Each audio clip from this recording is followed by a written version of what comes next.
नमस्कार, वंदे मातरम। कल जैसे ही मैं कक्षा 12 में क्लास में गया और पढ़ाना शुरू किया, इतने में एक स्टूडेंट जिसका नाम पूजा है और होनहार छात्रा है, वो खड़ी हुई और उसने कहा कि सर पढ़ा कितने दो, पढ़ के नौकरी तो लगनी है नहीं, कितने पढ़ लो। जैसे उसने ये कहा, मैं भौचक्का रह गया। ये मानो कि पाँव तले ज़मीन खिसक गई हो। मैंने सोचा कि इसके दिमाग में ये बात क्यों आई। अब मान लो कोई कम पढ़ने वाला या कमज़ोर विद्यार्थी ऐसा सवाल पूछता तो मैं ये भी सोच लेता कि हो सकता है कि बहाना कर रहा हो। मगर जब एक होनहार छात्रा ने ये सवाल पूछा तो हकीकत में मुझे झकझोर कर रख दिया। मेरी जिज्ञासा हुई, मैंने पूछा कि भाई क्या बात है, ऐसा जो ख्याल है, ख्याल ये तुम्हारे दिमाग में कैसे आया। तो उसने कहा सर आपने अखबार नहीं पढ़ा क्या आज का, उसमें आपने देखा होगा कि रीट के पेपर के लिए 5 करोड़ रुपए चाहिए, इतने तो हमारे पास है नहीं। और उसने रेलवे के एग्ज़ाम का भी जिक्र किया।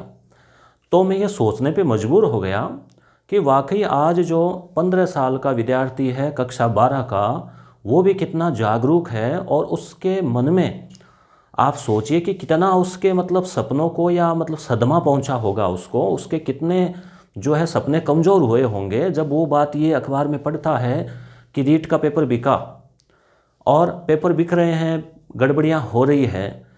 तो ये आप सोचिए कि जब ये जो विद्यार्थी है, जिन पर भी हालांकि भी केवल पढ़ाई का ही काम है और कोई जिम्मेदारियां नहीं है, अगर उनके भी सपने कमज़ोर हो रहे हैं, अरमान कमज़ोर हो रहे हैं, तो आप सोचिए जिन्होंने रीट का एग्ज़ाम दिया है, जो 25 साल, 30 साल, 35 साल, 40 नहीं बल्कि यहाँ तक कि 45 साल के लोगों ने रीट का पेपर दिया, विभिन्न परिस्थितियों में, विकट परिस्थितियों में तैयारी की। किसी के कोविड की वजह से माता पिता का देहांत हो गया, किसी ने अपनों को खाया, किसी के पास में ज़मीन गिरवी रख के, कोई उधार लेके, कोई कैसे करके बीएड की, किसी ने अपना रोज़गार छोड़ के तैयारी के लिए गए। तो आप सोचिए डबल घाटा होता है, जो खर्चा लगता है वो नया और जो पीछे रोज़गार का जो तनख्वाह जाती है वो अलग। तो लाखों रुपए लगाकर तैयारी की, अपना जी जान लगाया। दोस्तों कोई आसान काम नहीं होता, 10-10 घंटे, 12-12 घंटे पढ़ना तपना मामूली काम नहीं है। बैठे बैठे आइठन होते हैं ना, वो बन जाते हैं।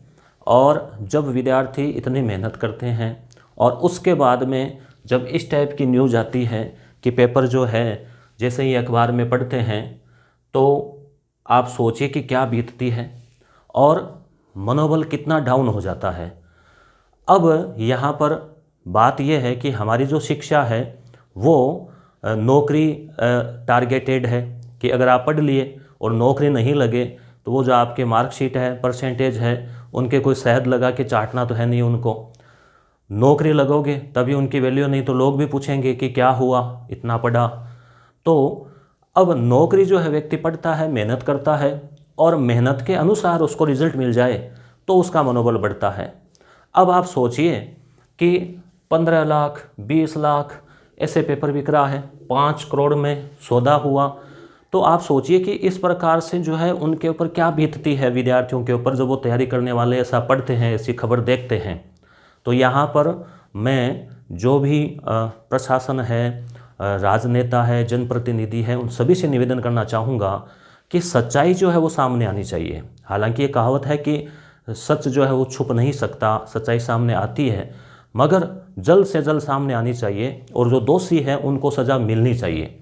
नहीं तो होता क्या दोस्तों, ये तो इनका खेल है और ये एक कुचक्र है जिसमें युवाओं के सपने जो है वो कुचल दिए जाते हैं। आप मान लीजिए कि किसी व्यक्ति ने 15 लाख में पेपर खरीदा।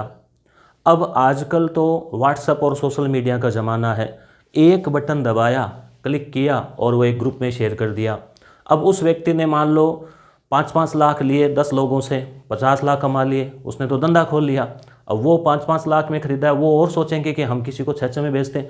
इसका कोई अंत थोड़ी है, कोई पता थोड़ी है पेपर कितने लोगों के पास गया है। यहाँ 10, 20, 50 लोगों के नाम आ रहे हैं।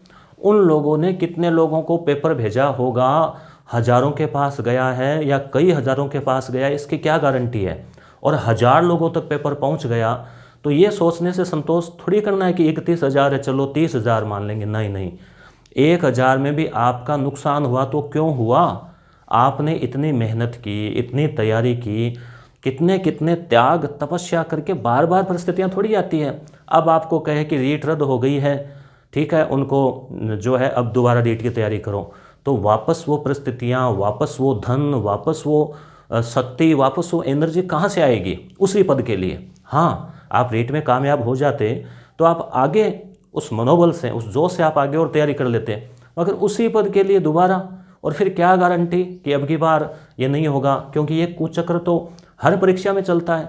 ये तो भला करे भगवान इन मीडिया वालों का, लोकतंत्र के चौथे स्तंभ का, जो इस प्रकार की खबरें आती है, नहीं तो हम और आप आम आदमी भूल जाते हैं इन चीज़ों को 2-4 दिन जो है इसमें गुस्सा करके, कि सोचते हैं पता नहीं क्या हुआ। अब ये खबर अपने तक आई, इन्होंने बताना उचित समझा तो हमें पता चला, और मीडिया वाले जागरूक है तो खबरें निकाल के ले आते हैं, नहीं तो फिर हमारे पास तो बस जो है वो बैठे रहो इन खबरों को लेके। तो इसलिए दोस्तों क्या है कि मेन बात ये है कि जो ऐसी चीज़ें हैं उनके ऊपर कार्रवाई होनी चाहिए, और ये कार्रवाई नहीं होगी तब तक ये कुचक्र जो है वो चलता रहेगा दोस्तों। क्योंकि होता क्या है कि ये जो अपराधी है ना, ये अब सख्त कोई कानून है नहीं, तो इनको जेल में डाल दिया, 2-4 महीने बाद वापस बाहर आ जाएंगे। ये तो लोग जेल में बैठे बैठे पेपर आउट करवा लेंगे फ़ोन पे, इनका इतना बड़ा गिरोह है। तो अब जो बेरोजगार व्यक्ति है, आप सोचिए कि व्यक्ति कौन तैयारी करता है? जो बेरोजगार है, जिसके पास आर्थिक संसाधनों की कमी है, जो गरीबी में जी रहा है, समस्याओं में जी रहा है, और वो अपने जो भविष्य को सुधारना चाहता है, रोजगार प्राप्त करना चाहता है, वो तो तैयारी करता है। जो रईस लोग हैं, पैसे वाले, वो क्यों तैयारी करेंगे? क्यों माथाफोड़ी करेंगे? क्यों संधि समास रटेंगे? परंतु जो व्यक्ति ज़रूरतमंद है वो ही तैयारी करता है। और जब ये जो विद्यार्थी है, जब इनके भविष्य के साथ में खिलवाड़ होता है तो फिर क्या गुजरता है ये शब्दों में कहा नहीं जा सकता। तो इसलिए आप देखें कि यूपी का उदाहरण सबके सामने है, न्यूज़पेपर ने दिया है कि यूपी टेट के आरोपियों पर गैंगस्टर एक्ट लगा, रासुका लगा, घरों पर बुलडोजर चला दिया। तो राजस्थान को तो इससे भी और अच्छा जो है कोई उदाहरण देना चाहिए, ताकि भविष्य में इस प्रकार की इनकी कोई जो है हिम्मत नहीं हो इस प्रकार का खिलवाड़ करने की। क्योंकि नहीं तो अब मान लीजिए कहा कि रीट रद्द कर दो, ठीक है, अब रीट रद्द होने पर भी एक तरफ कुआं है, एक तरफ खाई है। जिन विद्यार्थियों ने बहुत अच्छी मेहनत की, ठीक है, बड़ी मुश्किल से समय निकाला कि एग्ज़ाम हो गया शांति से, नंबर भी अच्छे आ गए, 130-40 आ रहे हैं, वो भी डरे हुए हैं बेचारे। 135-40 पर भी उनके मन में डर है कि कहीं मेरिट ज़्यादा नहीं चले जाए, क्योंकि पेपर बड़े स्तर पे आउट हुआ। अब एक तो वो विद्यार्थी है जिन्होंने बड़ी मुश्किल से अपने नया पार लगाने की उम्मीद पे बैठे हैं, और वो लगभग 60,000-64,000 होंगे, जो डबल में आएंगे, फिर 31,000 वो होंगे। दूसरी तरफ वो हज़ारों लाखों विद्यार्थी हैं जो सोच रहे हैं कि इस बार हमारा जो है वो सपना टूट गया, तो रीट रद्द हो जाए तो दोबारा मौका मिल जाए। और जो विद्यार्थी के अच्छे मार्क्स आ रहे हैं वो सोच रहे हैं कि कैसे भी करके ये रद्द नहीं हो, इस भर्ती में तो काम चल जाए, आगे का आगे देखा जाएगा। तो दोनों पिस कौन रहा है? पिस तो विद्यार्थी रहा है ना।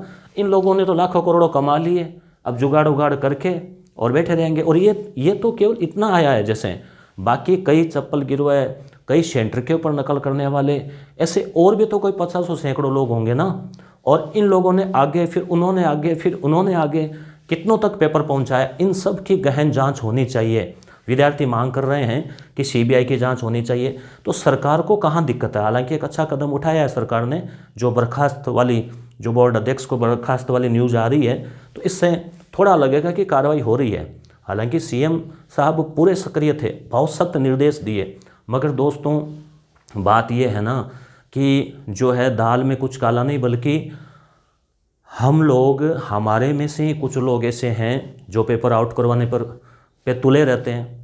कुछ विद्यार्थी तो है ना, ये कोई दूसरे ग्रह के थोड़ी हैं जो पेपर खरीदा जिन्होंने, या जो आउट के जुगाड़ में थे। ये गिरोह केवल अकेला दोषी नहीं है, दोषी वो लोग भी हैं जो इसमें भूमिका निभाते हैं। जो पेपर खरीद रहा है, जो खरीद कर नौकरी लगना चाह रहा है, 15 लाख रुपए देकर नौकरी लगना चाह रहा है, वो दोषी नहीं है क्या? वो भ्रष्टाचार को बढ़ावा नहीं दे रहे क्या? वो भी बराबर दोषी है। अगर वो व्यक्ति, या आप लोग, या आपके कोई रिश्तेदार, में सीधा आपको नहीं कर रहा, मतलब आपके कोई रिश्तेदार कोई भी ऐसा कर रहा है, कोई भी जान पहचान का, तो वो खुद भी तो बराबर दोषी है, उसको भी तो बिना पढ़े। देखो, जो पढ़ने वाला विद्यार्थी है वो कभी ऐसा कदम नहीं उठाएगा। जो कठोर मेहनत करने वाला है, उसको कोई ऑफर भी देगा ना कि पेपर आ रहा है, तो भी उन अफवाहों में नहीं पड़ेगा। वो अपनी तैयारी पे ध्यान देगा। जो तैयारी नहीं करने वाले हैं, लोफर लोग हैं जिनको फ्री में नौकरी चाहिए। अब आप सोचिए कि जो व्यक्ति 10-15 लाख दे के नौकरी लगेगा और फिर वो भ्रष्टाचार करेगा, क्या करेगा? निश्चित रूप से फिर वो बच्चों को पढ़ाएगा क्या, शिक्षा देगा क्या, कहाँ से देगा? वो भ्रष्टाचार का कुचक्र ऐसे तो बढ़ता है फिर ये। तो इसलिए इसमें वो लोग भी दोषी हैं। तो आप जो मेहनत करने वाले विद्यार्थी हैं, स्वयं जागरूक रहें। इस प्रकार की कोई भी व्यक्ति कानाफूसी करता है तो उनके खिलाफ आपको भी आवाज़ उठानी चाहिए। एग्ज़ाम से पहले एक मैसेज चल रहा था बहुत अच्छा कि आपके सेंटर में कोई भी नकल करता हुआ या कोई किसी को बताता हुआ कोई कुछ कानाफूसी दिखे तो आपको तुरंत हल्ला कर देना है, ताकि क्या है कि वो जो उनका हौसला बुलंद नहीं हो और वो नकल वहीं रुक जाए। वहाँ तो रुक जाएगी, पर इनके पास तो पेपर 2 दिन पहले ही आ गया, फिर क्या करेंगे उसका? 2 दिन पहले तो रट के चले जाओ आराम से, बस 2 घंटे में पढ़ा और पास। और जिन्होंने पहली क्लास से लेके कॉलेज तक पढ़ता है विद्यार्थी, 15 साल लगाता है, उसके बाद में वो अपने जीवन का सर्वोत्तम देता है तैयारी के लिए, और वहाँ पर वह पुनः 10-10, 12-12 घंटे, 15-15 घंटे पढ़ता है। और उधर वो व्यक्ति है जो बेचारा आज घुटनों में सिर देके रो रहा है, और उधर ये व्यक्ति है जिन्होंने 2 मिनट लगाई, पैसे का जुगाड़ किया और बस नौकरी पक्की कर ली। तो अगर ऐसा ही करना है तो फिर या तो ये कर लीजिए ना कि या तो इनके खिलाफ कठोर से कठोर कार्रवाई हो, हर विद्यार्थी को लगे कि वास्तव में अपने किए का सज़ा भुगत रहे हैं, इनको सख्त कानून हो, इनको इनकी संपत्ति जब्त की जाए, जो इन्होंने पैसे कमाए हैं उनको जब्त किया जाए। बहुत सारे कुछ किया कर सकती है सरकार। और अगर ऐसा नहीं करना है तो फिर साफ साफ कह दो, निविदा निकाल दो अखबार में कि भाई इतने इतने रुपए हैं, अधिकतम लॉटरी है, जिसके पास इतने वो ले आओ, बोली लगा लो और पेपर ले जाओ, ताकि विद्यार्थी कम से कम खराब तो नहीं हो ना तैयारी होके। तो आप सोचिए, मैं बड़ा आहत हुआ जब उस छात्रा ने ये कहा कि सर हम पढ़ के क्या करेंगे, नौकरी तो है ही नहीं, लोग तो पेपर खरीद रहे हैं। तो आप सोचिए कि उन नन्हे मुन्ने बालकों पे ये गुजर रही है, तो जिन्होंने रीट का एग्ज़ाम दिया है उन पे क्या गुजरी होगी और उनके क्या गुजर रही है। इसलिए परीक्षा रद्द हो या नहीं हो, इससे बड़ा मुद्दा ये है कि दोषियों को सज़ा मिले। और इन्होंने कितने लोगों तक पेपर पहुंचाया, उन्होंने किन को पहुंचाया, क्योंकि सारे डाटा सरकार जुटा सकती है, पुलिस जुटा सकती है। ऑनलाइन में चीज़ें अगर मान लीजिए तेज़ी से फैलती है तो उनका स्रोत भी ढूंढा जा सकता है। उन सब लोगों को पकड़ा जाए और उनके खिलाफ सख्त से सख्त कार्रवाई हो, ताकि भविष्य में कम से कम ये जो नेटवर्क है ये तो ख़त्म हो जाए। और अगर कानून कठोर होगा तो नया नेटवर्क जो है वो भी नहीं आएगा। इसलिए दोस्तों, हम उम्मीद करते हैं, दुआ करते हैं, और आप लोग भी आवाज़ उठाइए। 2 प्रकार की आवाज़ आपको उठानी है। एक तो स्वयं ईमानदार रहिए, दूसरा कोई बेईमानी करता है इस प्रकार की तो उसके खिलाफ जागरूक रहिए कि कौन ऐसे लोग हैं, कहीं भी कानाफूसी हो तो उनकी शिकायत करिए आप पुलिस में। एग्ज़ाम के दौरान तो बहुत सेंसिटिव मामला होता है। दूसरी बात कि देखो, तैयारी तो करनी पड़ेगी स्टूडेंट को, ये नहीं कि हम तैयारी छोड़ देंगे। उम्मीद रखिए, आशा रखिए कि निश्चित रूप से मामला उजागर हुआ है, हो रहा है। सरकार और एजेंसियां इसकी तह तक जा रही है, विद्यार्थी भी दबाव बना रहे हैं, छात्र संगठन भी दबाव बना रहे हैं, और निश्चित रूप से जो भी दोषी हैं उन सबको सज़ा मिलेगी और आगामी भर्तियां पाक साफ सुथरी होगी। और जो मेहनत करने वाले विद्यार्थी हैं, जो दिन रात मेहनत करते हैं, अपने सपनों को जीते हैं, वो निश्चित रूप से कामयाब होंगे। ऐसी हम दुआएं कर सकते हैं और ऐसा हमें प्रयास करना है। केवल दुआओं से काम नहीं चलेगा, आपको आवाज़ उठानी होगी। आज सोशल मीडिया है, आपकी आवाज़ सरकार तक पहुंचती है। आप परीक्षा रद्द हो या नहीं हो, ये मेरा बड़ा मुद्दा नहीं है, क्योंकि ये तो सरकार तय करेगी कि पेपर कितने पैमाने तक पहुंचा। अगर ईमानदारी से इसकी जांच की जाए तो पुलिस क्या नहीं कर सकती, पताल से ढूंढ के ला सकती है, और ढूंढ के लाए हैं ना इनको। तो मेरा ये कहना है कि जहाँ तक इनकी जड़ें हैं, जहाँ तक इन्होंने जो फैलाया है, उन सब को अरेस्ट किया जाए और उनके खिलाफ सख्त से सख्त कार्रवाई की जाए। धन्यवाद।